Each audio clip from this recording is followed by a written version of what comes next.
isang day lang natin noon. Kaya naisip ko rin, yung fee, wala rin naman kasi akong idea sa mga advertising. Per ano yan? Per second. No? Ayun. Tapos pwede pa, yung nandito nga nakalagay for meetings.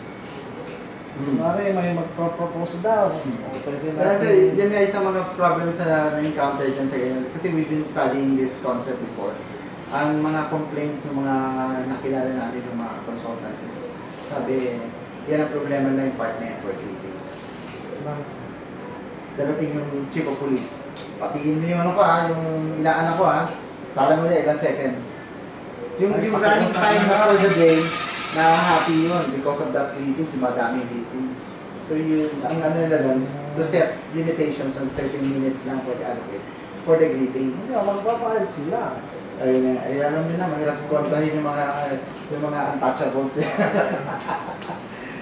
Pero syempre, we can give privileges sa mga high ranking, let's say, si Vice o si Mayor, nagsabi, anong problema ba? Pero yung mga alam nyo na yan, mga ibang mga gusto magpa-greetings na. Pero if for a certain fee, pwede siguro, is the charge tayo. Kasi syempre, yung airtime nun will suffer. Let's say, we allocated for the whole day, may clients na tayo na dapat sana mag-advertise doon. Pero maka-cut down na because of the greetings. Mapuputol. So, may limitations na allocation for a day.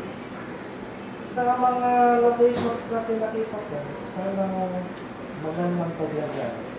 Ay suggest ko rin sa baka pupuntahin natin yung crew doon.